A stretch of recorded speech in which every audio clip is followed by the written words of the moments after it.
이날은 준비일이라 유대인들은 그 안식일이 큰 날이므로 그 안식일에 시체들을 십자가에 두지 아니하려 하여 빌라도에게 그들의 다리를 꺾어 시체를 치워 달라 하니, 군인들이 가서 예수와 함께 못 박힌 첫째 사람과 또 그 다른 사람의 다리를 꺾고. 이날은 준비일이다라고 말합니다. 6월절의 준비일을 말하는 것입니다. 그 안식일이 큰 날이므로 안식일이 6월절 절기의 안식일과 원래적인 안식일이 겹쳐 있는 날을 말하는 것입니다. 그렇기 때문에 그 안식일에 시체를 그대로 십자가에 매달려 놓지 않으려고 하는 거죠. 예수님께서 십자가에서 돌아가신 시간이 오후 3시경이었기 때문에 해가 지면 안식일이 시작이 됩니다. 그렇기 때문에 시간이 얼마 남지 않았지 않습니까? 그래서 빨리 시신을 처리하려고 그들이 했습니다. 그래서 빌라도에게 그들의 다리를 꺾어서 시체를 치워달라라고 대제사장의 무리들이 부탁을 한 것이죠. 그래서 군인들이 시체들의 다리를 꺾습니다. 다리를 꺾는 것은 두 가지의 의미가 있죠. 사람을 빨리 죽이려고 하는 의미가 있고, 또 하나는 실제로 죽었는지 죽지 않았는지를 확인하는 의미가 있습니다. 십자가형이라는 게 참 잔혹한 게, 십자가에 매달려서 사람이 점차 죽어가기 때문에 어떤 때는 며칠 동안 십자가에 매달려서 죽음의 고통을 겪기도 하는 그런 잔인한 형벌이거든요. 그래서 6월절 절기 때문에 빨리 이 시신들을 죽이려고 했다라고 하는 겁니다. 그래서 군인들이 가서 예수와 함께 못 박힌 강도들, 그 범죄자들, 예수님 왼쪽과 오른쪽에 있었던 사람들은 다리를 꺾어서 죽입니다. 그리고 죽은 것을 확인하는 것이죠. 그런데 예수님에 대해서는 33절에 보면 예수께 이르러서는 이미 죽으신 것을 보고 다리를 꺾지 아니하고 그중 한 군인이 창으로 옆구리를 찌르니 곧 피와 물이 나오더라.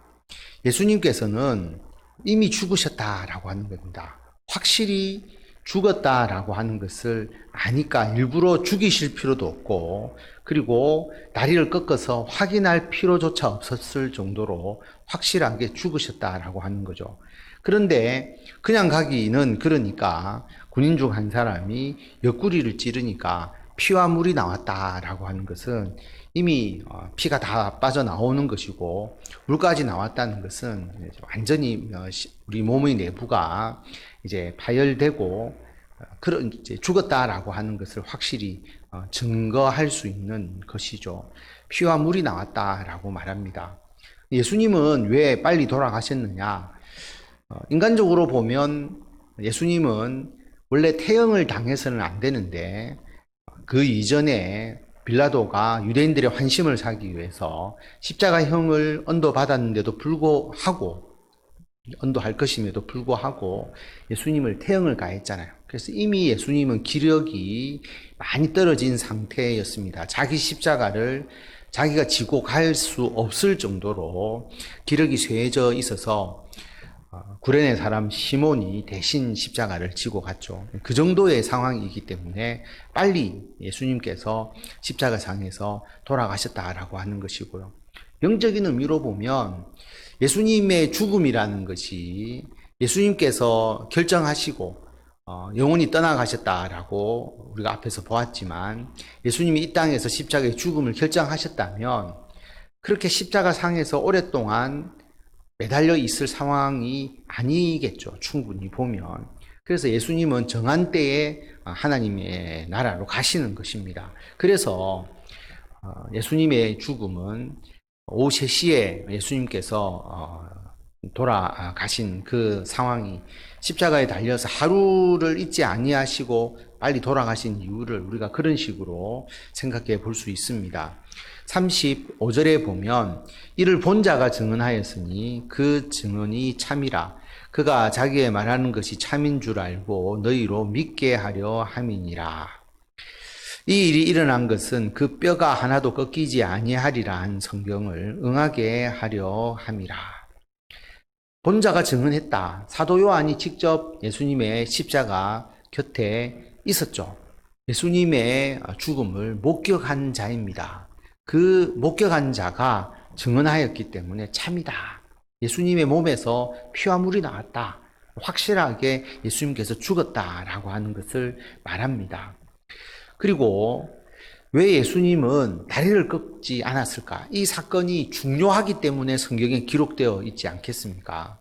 안 그러면 그냥 일반적인 죄인들을 처리하는 단계로서 넘어갈 수 있는데 굳이 다리를 꺾지 않았고 다른 두 강도는 다리를 꺾었다는 것을 여기서 기록했다는 것은 의미가 있는 것인데 어떤 의미냐 하는 것은 36절에 나와 있듯이 그 뼈가 하나도 꺾이지 아니하리라 한 성경을 응하게 하기 위해서다라고 말씀하고 있습니다.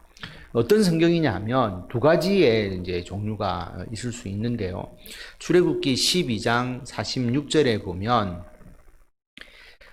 유월절 식사와 관련된 내용입니다. 그래서 한 집에서 먹되 그 고기를 조금도 집 밖으로 내지 말고 뼈도 꺾지 말지며 유월절 어린 양을 잡아서 먹을 때에 그 어린 양은 뼈를 꺾어서는 안 된다라고 하나님께서 이스라엘 백성들에게 명령을 하셨죠. 그래서 민수기 9장 12절에 보면 그 규례, 유월절 규례에 대해서 다시 말씀하실 때에 아침까지 그것을 조금도 남겨두지 말며 그 뼈를 하나도 꺾지 말아서 유월절 모든 율례대로 지킬 것이니라. 유월절 어린 양은 뼈가 꺾여서는 안 된다. 근데 그 예수님께서 유월절 어린 양이라고 말씀하시는 겁니다. 예수님께서 우리들의 죄를 대속해서 우리들을 죽음에서 건지시고 영원한 생명, 구원을 우리에게 주셨는데 유월절 어린 양이 뭐냐 하면 장자의 죽음을 넘어가도록 한 것이죠. 양의 피를 바른 그 집은 장자의 죽음이 임하지 않았습니다. 10번째 재앙이 임하지 않은 것이죠. 그 어린 양이 바로 예수 그리스도다. 지금의 예수 그리스도다라고 하는 것이죠. 그래서 예수님은 유월절 어린 양과 같은 역할을 하신 분이다. 그리고 예수님께서 십자가에 달려 돌아가신 때가 바로 유월절 절기다라고 하는 것이죠. 그래서 아주 오묘한 하나님의 섭리에 의해서 출애굽할 때의 유월절 어린 양과 예수님의 십자가의 죽음의 어린 양이신 예수 그리스도와 너무나 일치하게 되는 것이죠. 그래서 뼈가 꺾이지 않는 겁니다. 이게 첫 번째 이유입니다. 두 번째 이유는 뭐냐 하면 시편 34편 20절에 보면 그의 모든 뼈를 보호하시며 그 중에서 하나도 꺾이지 아니하도다. 그는 의인을 말하는데 의인에 대한 시편입니다. 의인을 이야기하면서 의인은 하나님이 보호하신다. 그런데 의인은 그 뼈가 하나도 꺾이지 않는다라고 말합니다.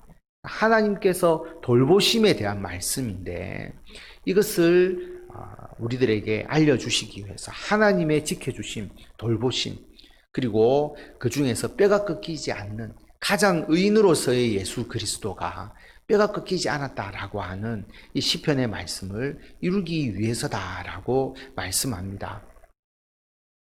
37절에 보면 또 다른 성경을 응하게 하신 것인데요. 또 다른 성경에 그들이 그 찌른 자를 보리라 하였느니라. 창으로 찔렀잖아요. 그 찌른 자를 볼 것이다. 이것은 스가랴 12장 10절 말씀인데 어떤 말씀이냐면 내가 다윗의 집과 예루살렘 주민에게 은총과 강구하는 심령을 부어주리니 그들이 그 찌른 바 그를 바라보고 그를 위하여 애통하기를 독자를 위하여 애통하듯 하며 그를 위하여 통곡하기를 장자를 위하여 통곡하듯 하리로다. 그들이 그 찌른 바 그를 바라보고 애통하고 통곡할 것이다 라고 하는 거죠. 예수님에 대한 예언의 말씀. 물론 이 당시 예루살렘 사람들, 유대인들이 자신들의 죄에 대한 부분들을 애통해하고 통곡한다라고 하는 의미도 있지만 예수 그리스도에 대한 예언의 말씀인데 이 말씀을 이루셨다라고 하는 것입니다. 그것을 증거하고 있습니다. 그래서 예수님의 이 땅에 오심, 예수님께서 이 땅에서 활동하시는 것, 예수님의 죽음과 부활과 승천은 모두가 우연히 이루어진 것이 아니라 구약에서 예언된 하나님의 말씀이 이루어진 것이다. 이것을 증거하고 있는 것입니다. 38절에 보면 아리마대 사람 요셉은 예수의 제자이나 유대인이 두려워 그것을 숨기더니 일 후에 빌라도에게 예수의 시체를 가져가기를 구하매 빌라도가 허락하는지라 이에 가서 예수의 시체를 가져가니라. 아리마대 사람 요셉이 예수님의 제자이지만 유대인을 두려워해서 그동안 숨겨져 있었다라고 하는 겁니다. 그런데 자기가 예수님의 죽음 이후에 예수의 시체를 가져간다라고 하는 것은 예수님의 제자 중에 제자임을 오히려 드러내는 것이죠. 그동안 두려워했던 아리마대 사람 요셉은 오히려 예수님의 죽음을 보고 예수 그리스도의 제자로서 자신을 나타내는 위험한 일들을 감수합니다. 오히려 주님을 위해서 헌신하는 모습을 보여줍니다. 그리고 자기의 무덤에 장사하는 것이죠. 그리고 39절에 보면 일찍이 예수께 밤에 찾아왔던 니고데모도 모략과 침향 섞은 것을 100리트라쯤 가지고 온지라. 한 리트라가 327g이니까 32.7kg 정도 되는 향품을 가져왔다. 예수님의 향품을 처리하기 위해서 상당히 많은 양을 가져왔다라고 볼 수가 있습니다. 그래서 예수님께 와서 중생에 대해서 다시 거듭남에 대해서 질문했던 니고데모죠. 그래서 예수님의 십자가의 죽음 이후에 누가 진정한 제자고 누가 거짓된 형식적인 제자였는지가 오히려 구분됩니다. 그래서 예수님의 죽음 이후에 아리마대 사람 요셉과 니고데모는 예수님의 제자로서 오히려 자신을 나타내는 일들을 하고 있다라고 하는 것입니다. 40절에 보면 이에 예수의 시체를 가져다가 유대인의 장례 법대로 그 향품과 함께 세마포로 쌌더라. 예수님의 죽음의 확실함을 여기서 다시 한번 언급하고 있습니다. 41절에 보면 예수께서 십자가에 못 박히신 곳에 동산이 있고 동산 안에 아직 사람을 장사한 일이 없는 새 무덤이 있는지라. 이날은 유대인의 준비일이요 또 무덤이 가까운 거로 예수를 거기 두니라. 예수님의 십자가에 죽음이 있었던 골고다 언덕과 그리고 예수님께서 장사 지냈던 그 아리마대 사람 요셉의 무덤이 가깝기 때문에 불과 오후 3시에서 해지기 전까지 이 시간 동안 향품 처리하고 장사 지내는 모든 일들을 끝내야 되니까 거리가 멀었다면 이게 불가능했을 것인데 거리가 가까웠기 때문에 그 모든 일을 할 수 있었다라고 하는 것을 알 수가 있습니다. 그래서 예수님께서 십자가에서 죽으시고 장사된 일이 여기까지 마무리가 되는 것입니다. 오늘 말씀을 통해서 보면 예수님의 죽음은 우연히 일어난 일이 아니라 모두가 하나님의 계획 가운데서 있었던 일이다라고 하는 것을 증거하고 있습니다. 구약에서 선지자를 통해서 말씀하신 그 모든 내용이 하나도 어김없이 이루어진 것이고요. 그리고 하나님의 구원의 섭리는 이미 출애굽할 때부터 이스라엘 백성들을 출애굽할 때부터 하나님의 계획이 있는 거죠. 물론 그 이전부터 있었지만 역사적으로 이루어진 것은 출애굽 자체가 예수 그리스도를 상징하는 것이고 출애굽의 가장 핵심적인 장자의 죽음과 그리고 이스라엘 백성들이 거기서 유월절 절기가 나타난 것은 그 유월절 어린 양이 곧 예수 그리스도다라고 하는 것을 그들에게 상징적으로 알게 하기 위한 것이죠.